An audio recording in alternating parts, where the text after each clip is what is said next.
She make it clap, clap, clap. She make it clap, clap, clap. The same curve.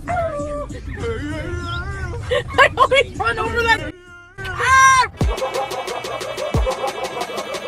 She's not respectable girl. He's got it on. He's got the dong. He's got the dong. He's got it on. Dong. Wow.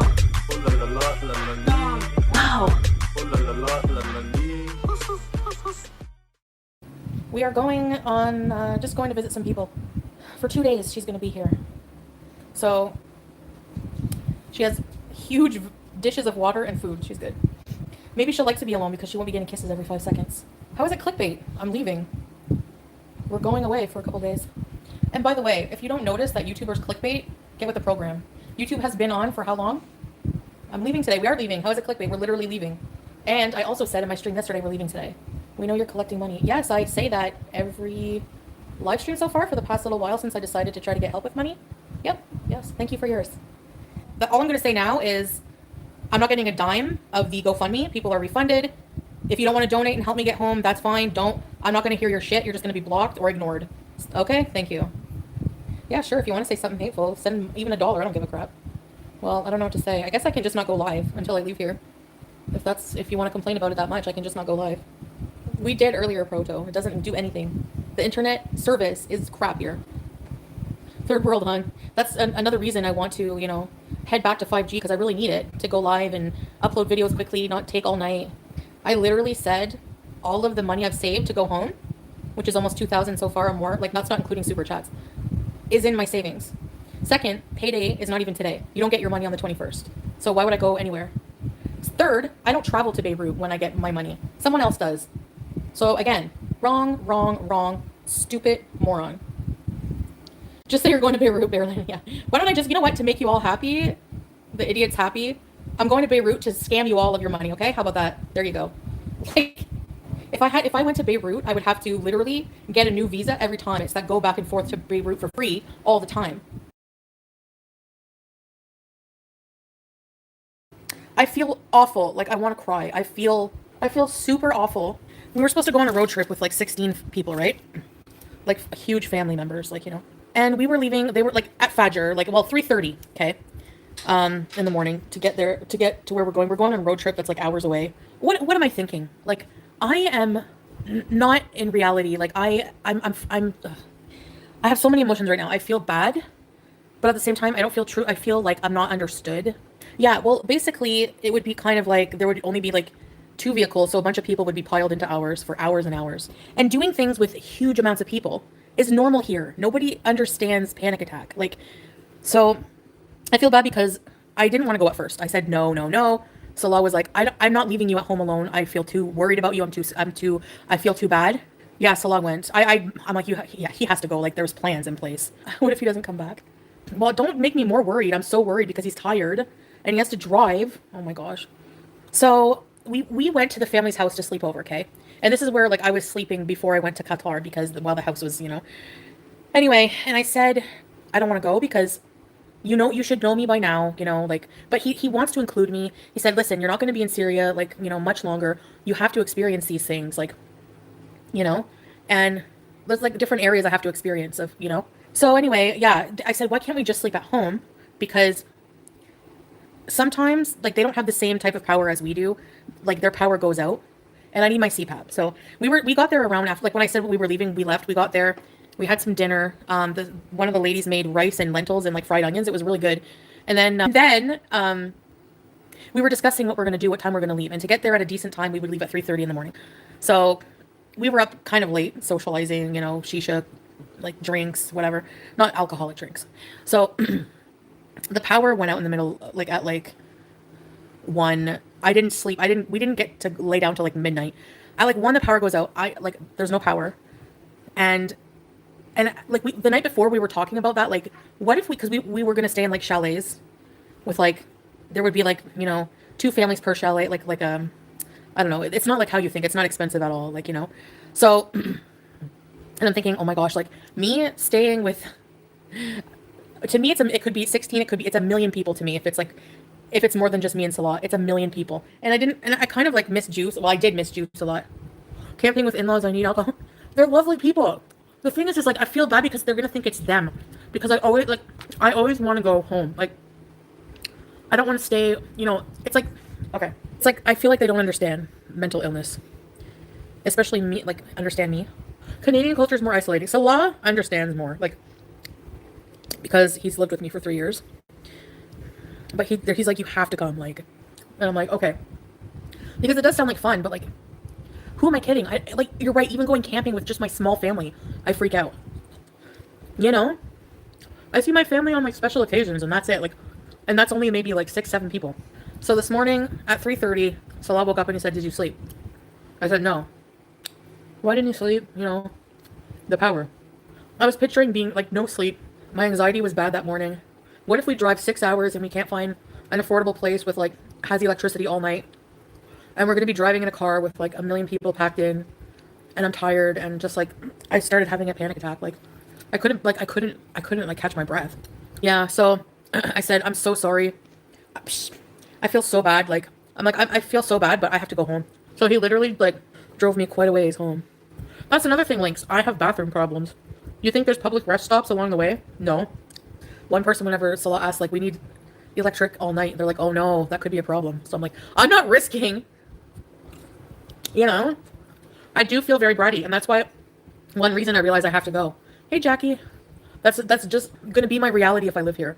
Always, always, always, almost every day, being with a ton of people, and I'm not comfortable with that. Even if I love them.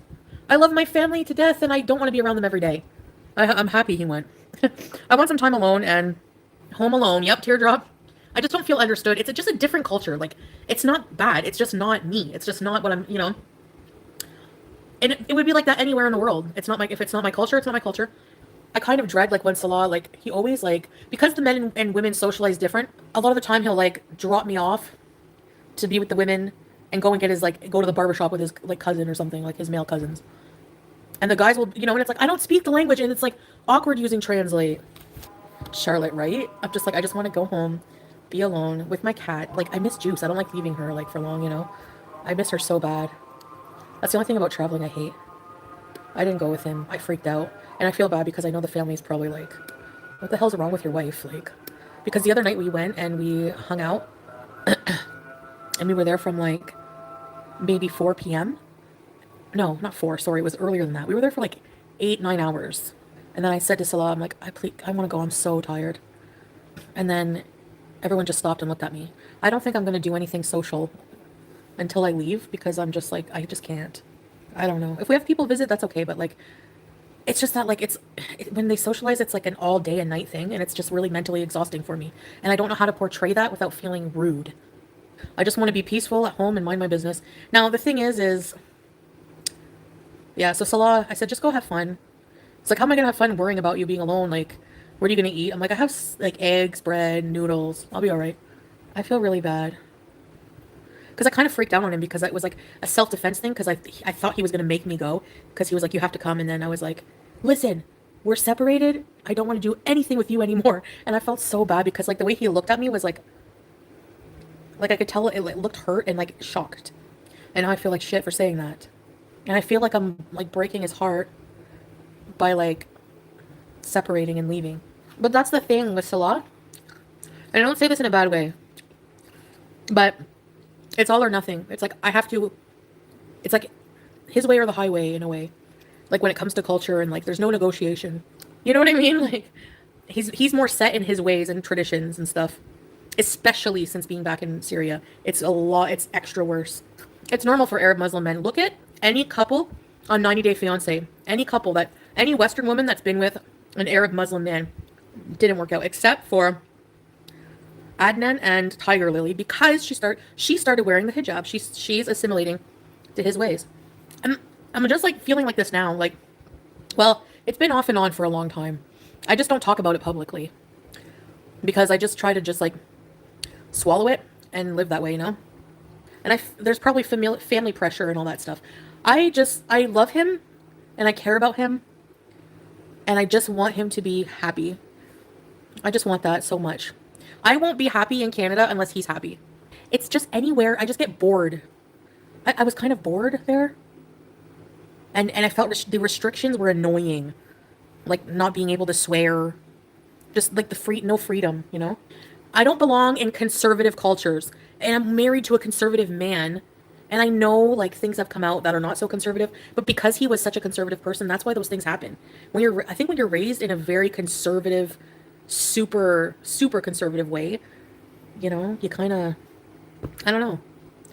And I don't know. I'm just like the opposite of that. And I think in the back of my mind, I always knew that. Like, what am I doing? Yeah, I think I'm definitely very attracted to him.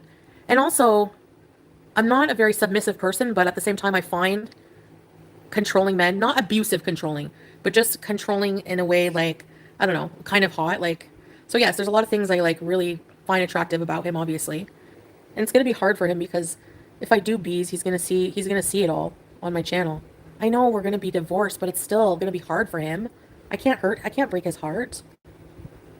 At least you're not going to see him bees. They're not going to put the GoFundMe back up. I forget their bullshit reason, but they're refunding everybody, so whatever. I don't even give a fuck anymore.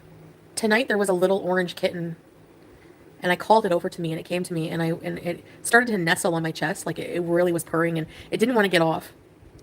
And when they saw the kitten on me, they're like, "Ew, get it away!" Like they were trying to shoo it away, and like, "Do not touch it." Well, it comes to them because it's an outside cat, and I'm like, I don't care. I don't think it's gross. It's a cat, you know, because they think it's like has germs because it's outside, but no, maybe it's true. I don't know, but I don't care. But putting on a hijab, reverting, and you know, muting when I toot has made people accept me. I had to change who I am because the old me was gross and shameful, right? So if I stayed here, I don't think he would take a second wife. He doesn't even think of. He doesn't. He says he doesn't want that, but it is very shameful. It's kind of gross in all cultures, you know. In public, you don't do that, but I'm gonna do my best to bring Julie, I guess. Actually, I feel ashamed just like as a revert of everything from my past, like everything, including the fact that I can't have kids. Yeah, no, I would never be a second wife. Screw that. Sorry, but not sorry. Look, I'm sure he will. He has to move on. If I leave and we divorce, I can't expect him to just stay by himself. Most men in this culture like to have a wife to care for them and stuff and the home. But Salah was self-sufficient in Kuwait. He had his little bachelor pad going on, his own cars. He took care of himself, fried his own eggs. You know. No, that's not why I'm leaving Arlo. There's no plan for him to do that, he said, for like, you know, if he does, it won't be for a long time. He's not interested in that right now. That's what he says.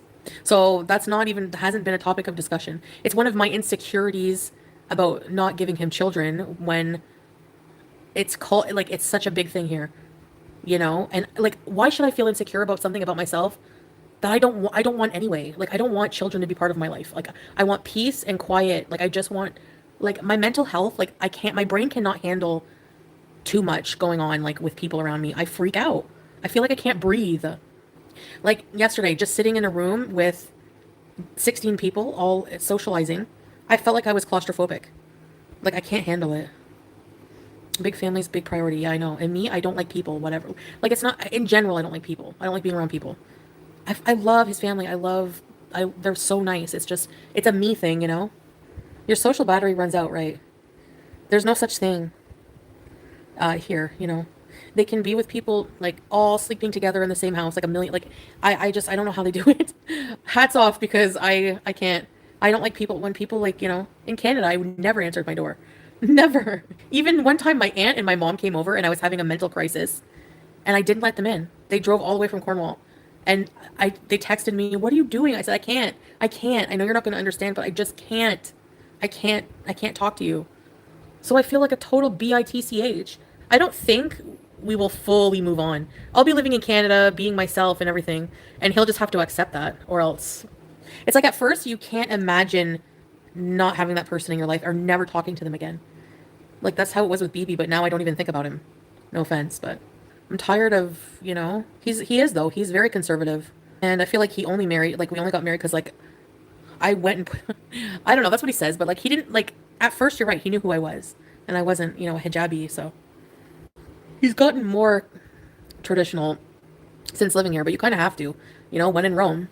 Now, women they don't do that here. The landlord's daughter, she was non-hijabi, and I thought, like, that she kind of flirted with him. The way she just talked to people in general was kind of flirty.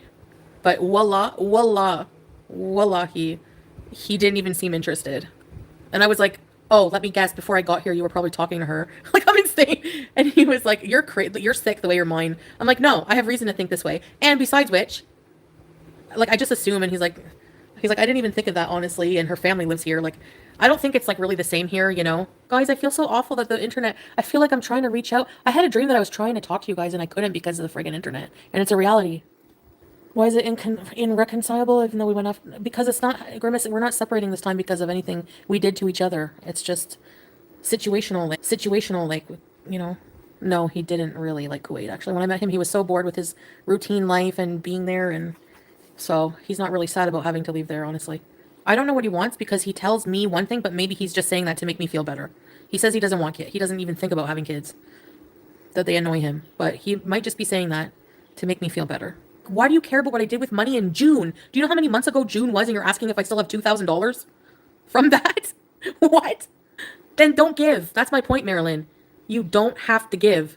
I don't have to give you any answers. And in return, yes, you don't have to give. Oh, well, then I won't have any money. But people did give, Marilyn. And they're not annoying. They give, that's it. Because they know I'm not a scammer. I don't have to justify myself, karma arrives. That's my whole point. I don't have to justify myself. She's just trying to get answers so she can donate. Then don't donate. I don't owe anyone shit. That's my point. At all. That's my point. I don't have to explain anything. If you're waiting for explanation, but there's no justification, karma arrives. There's no justification. I don't have to explain anything. Like, if you need answers to donate, then don't donate. It's fine.